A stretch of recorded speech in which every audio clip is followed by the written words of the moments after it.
Welcome back to our YouTube channel. In this video we are going to learn about cervical spine X-ray. तो सबसे पहले हम cervical radiography होता क्या है वो देखेंगे। तो रेडिएशन का यूज करके किसी भी चीज़ की हम इमेजिंग लेते हैं तो उसको हम बोलते हैं रेडियोग्राफी। और यहाँ पे हम क्या कर रहे हैं, सर्वाइकल स्पाइन की इमेजिंग ले रहे हैं तो इसे हम बोलेंगे सर्वाइकल रेडियोग्राफी। तो अगर हम इसकी डिफिनीशन देखें या इसे समझे तो हम कह सकते हैं कि the imaging of internal structure of cervical spine by using radiation is term as cervical radiography. मतलब कि हम रेडिएशन का यूज करके जब हम सर्वाइकल स्पाइन के इंटरनल स्ट्रक्चर की इमेजिंग लेते हैं तो हम उसे सर्वाइकल रेडियोग्राफी बोलते हैं। तो यहाँ पे आप देख सकते हैं कि टोटल 7 वर्टिब्रा होते हैं सर्वाइकल, जो सबसे अपर पार्ट होता है हमारे वर्टिब्रल कॉलम का वो, और ये नीचे तक जाता है। यहाँ से थोरेसिक वर्टिब्रा शुरू होती है, लंबर, तो ये 7 ही नंबर होता है। जो फर्स्ट वाले होते हैं वर्टिब्रा उसको बोलते हैं एटलस, और जो सेकंड वर्टिब्रा होता है उसको एक्सिस भी बोलते हैं, और इसको C1 C2 C3 and so on ऐसे ही डिनोट करते हैं।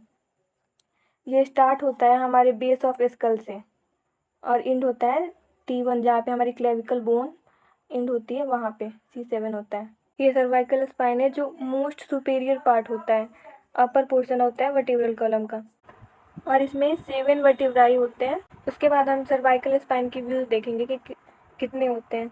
ये डिपेंड करता है कि हमारी इंडिकेशन कैसी है और कौन से पार्ट को देखना है, तो उस टाइप का हम व्यू लेते हैं। मेनली सर्वाइकल स्पाइन की व्यू को 2 पार्ट में डिवाइड करते हैं, एक रूटीन और एक स्पेशल व्यू होती है। रूटीन व्यू वो होती है जो रेगुलर बेसिस पे मेनली किया जाता है, और स्पेशल व्यू जो किसी स्पेशल केस में किया जाता है, किसी स्पेशल पार्ट को देखने के लिए। वीडियो में हम केवल रूटीन व्यू के बारे में पढ़ेंगे और स्पेशल व्यू की नेक्स्ट वीडियो बनेगी।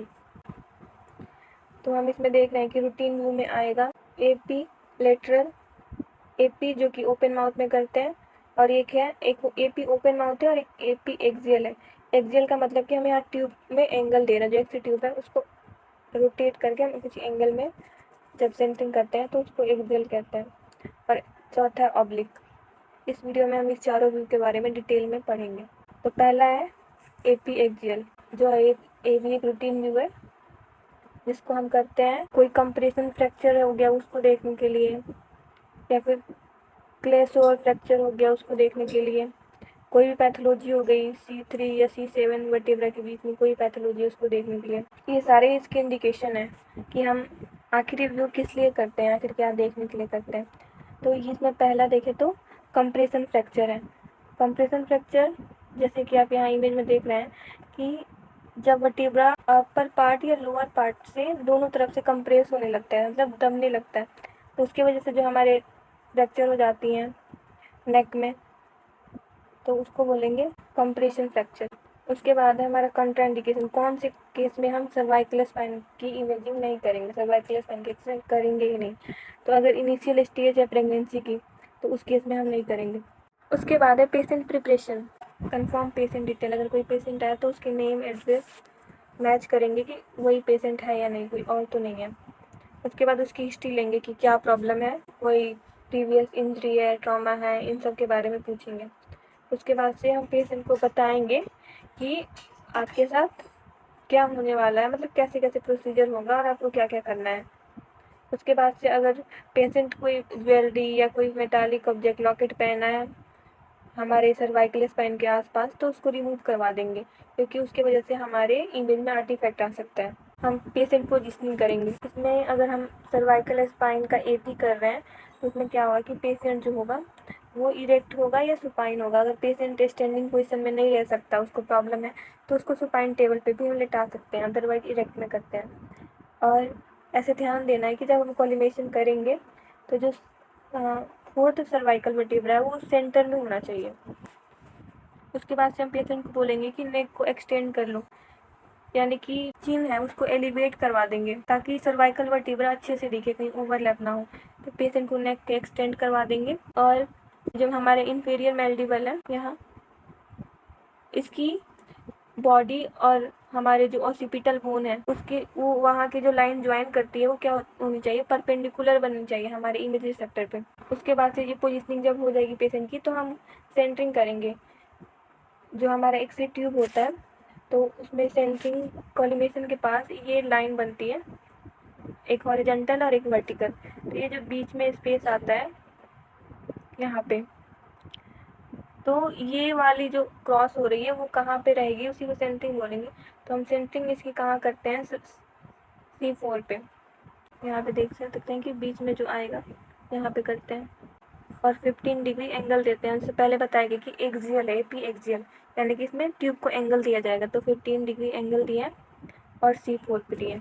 उसके बाद से जब हम एक्सपोजर देने से पहले हम क्या करते हैं कि हमारे कुछ फैक्टर होते हैं उसको सेट करना रहता है, जैसे कि KVP है, किलो वोल्ट पीक, ये हम 65 to 70 रखेंगे। MS रखेंगे 16 to 20। और IR इमेज रिसेप्टर का साइज, अगर डिजिटल रेडियोग्राफी कर रहे हैं तो कितना कॉलीमेट करना है, तो वो हमें 18 to 24 सेंटीमीटर इसका डायमेंशन होना चाहिए। उसके बाद से SID, जो हमारा पेशेंट है वहाँ से और ट्यूब के बीच का जो डिस्टेंस होना चाहिए वो 100 सेंटीमीटर होना चाहिए। और कॉलिमेशन मतलब कि कितने पार्ट को हमें लेना है, ऐसे तो नहीं कि पूरे होल बॉडी का ही कर रहे हैं, बस हम सर्वाइकल का कर रहे हैं तो हमें इतना ही पार्ट लेना है। तो इसी को हम बोलते हैं कॉलिमेशन, यानी कि हमें कितना पार्ट कवर करना है। तो हमें इसको क्या करना है, from base of skull to thoracic, second thoracic vertebra. तो हम यहाँ से देख सकते हैं कि हमारा बेस ऑफ स्कल यहाँ से स्टार्ट हो रहा है और यहाँ पे थोरेसिक सेकंड वर्टिब्रा होता है, वहाँ तक कॉलिमेट करके अपनी दूरी का इमेज लेंगे। हमारा दूसरा व्यू है लेटरल। उसके बाद है इसका इंडिकेशन। तो फ्रैक्चर, अगर पेशेंट को फ्रैक्चर हुआ है तो उस केस में लेटरल व्यू करते हैं। अगर अर्थराइटिस है, मतलब कि अर्थराइटिस मतलब इन्फ्लामेशन है नेक के साइड में, नेक के रीजन में, तो करेंगे। हर्निया है, मतलब कि जो सेंट्रल पार्ट है वर्टिब्राई का वो पेरीफेरी की तरफ आने लगता है, अगर उस केस में लेटरल व्यू करेंगे। उसके बाद है पेशेंट पोजिशनिंग। इसमें क्या होगा कि पेशेंट जो है वो ट्रू लेटरल पोजिशन में होना चाहिए और जो ऐसे होना चाहिए कि जो मिड सेटल प्लेन हो। मिड सेटल प्लेन मतलब कि ऐसा प्लेन जो हमारी बॉडी को हाफ में डिवाइड करता है, मतलब इधर से लेफ्ट और राइट में डिवाइड करता है। वो क्या हो कि केसेट के पैरेलल होना चाहिए। उसके बाद है कि जो शोल्डर है उसको लोअर नीचे की तरफ थोड़ी डाउन कर देंगे ताकि जो सर्वाइकल वर्टिब्रा है उसकी इमेज पूरी आ जाए। अगर शोल्डर ऊपर की तरफ रहेगा तो मे बी जो लास्ट वर्टिब्रा है वो ओवरलैप हो सकता है शोल्डर से। उसके बाद से जो चिन है उसको भी एलिवेट कर देंगे, चिन को थोड़ा ऊपर की तरफ कर देंगे ताकि पूरा स्पाइनल अच्छे से आए। सेंटरिंग, इसमें भी सेंटरिंग हम C4 पे ही करेंगे। उसके बाद की KVP देखें तो 70 से 80 के बीच में ले सकते हैं। MS 20 से 25, इमेज रिसेप्टर का साइज 24 से 30, SID 180 सेंटीमीटर और कोलिमेशन बेस ऑफ स्कल से लेकर के T1 तक। उसके बाद है AP open mouth. AP open mouth इसका इंडिकेशन है फ्रैक्चर ट्रॉमा, अगर पेन नेक में पेन हो रहा है तो करते हैं। उसके बाद है पेशेंट पोजिशनिंग। इसमें पेशेंट क्या होना चाहिए, इरेक्ट पोजीशन में होना चाहिए, या फिर अगर इरेक्ट नहीं रह सकता तो सुपाइन में भी कर सकते हैं। जब सुपाइन में रहेगा, इरेक्ट में रहेगा, तो जो उसका पोस्टीरियर साइड यानी कि जो बैक है, पीछे का साइड है, वो कैसेट के कांटेक्ट में होना चाहिए। जैसे कि ये पीछे का साइड है, कैसेट कांटेक्ट में है, और जो सामने का साइड है इंटीरियर, वो एक्सेट ट्यूब के सामने है। उसके बाद हम क्या करेंगे कि पेशेंट को बोलेंगे कि अपने माउथ को ओपन करें, क्योंकि इसका नाम ही AP ओपन माउथ, इसमें पेशेंट का माउथ जो रहेगा ओपन रहेगा। तो क्या बोलेंगे कि पेशेंट को बोलेंगे कि जितना हो सके उतना वाइड मुंह को अपना ओपन करना है, जितना चौड़ा हो सके उतना। उसके बाद पेशेंट को बोलेंगे कि मूव नहीं करना है और माउथ को क्लोज नहीं करना है जब तक ना बोला जाए। और उसके बाद से हम सेंटरिंग करेंगे। सेंटरिंग क्या होता है कि एक से ऐसे जाना चाहिए परपेंडिकुलर, बिल्कुल at the centre of mouth, जो माउथ का सेंटर है वहीं पे जाना चाहिए। तो देखें तो KVP 65 से 70 देंगे, MS देंगे 60 to 20, इमेज स्ट्रक्चर का साइज जो होगा वो 18 to 24 सेंटीमीटर होगा। SID 100 सेंटीमीटर लेंगे और कोलिमेट करेंगे एपेक्स ऑफ नोज से लेकर के मेंटम तक, यानी कि जो नोज का एपेक्स है और यहाँ जो जहाँ पे हमारी शोल्डर खत्म हो रही है मेंटम तक कोलिमेशन लेंगे पूरा। उसके बाद है ऑब्लिक व्यू करते हैं ट्रॉमा के केस में, कोई फ्रैक्चर हो गया, हर्निया हो गया या इन्फ्लामेशन हो गया तो करते हैं।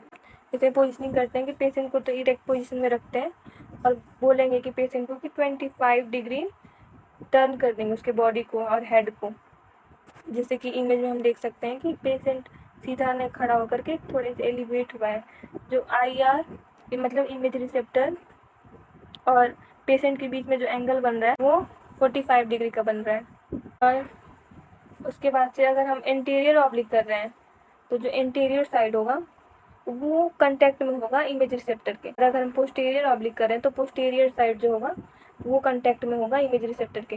जैसे कि ये इंटीरियर साइड है, ये इमेज रिसेप्टर के तरफ है मतलब कांटेक्ट में, तो ये हो गया पोस्टीरियर ऑब्लिक की इमेज है। अगर यही हमें इंटीरियर ऑब्लिक करना होता तो जो ये फेस है वो इमेज रिसेप्टर के साइड होता, लेकिन 45 डिग्री एंगल इसमें नहीं बनता। और इसकी जो हम सेंटरिंग करेंगे वो 15 डिग्री कैजुअली मतलब टुवार्ड्स फिट। अगर एक्स ट्यूब ऊपर में रहेगा और ऐसे एंगल बनाएंगे 15 डिग्री टुवार्ड्स C4। उसकी KVP 70 to 80 है, MAS 20 to 25। कैसेट साइड वही सेम रखेंगे। उसके बाद इसमें SID रखेंगे वो 180 सेंटीमीटर रखेंगे।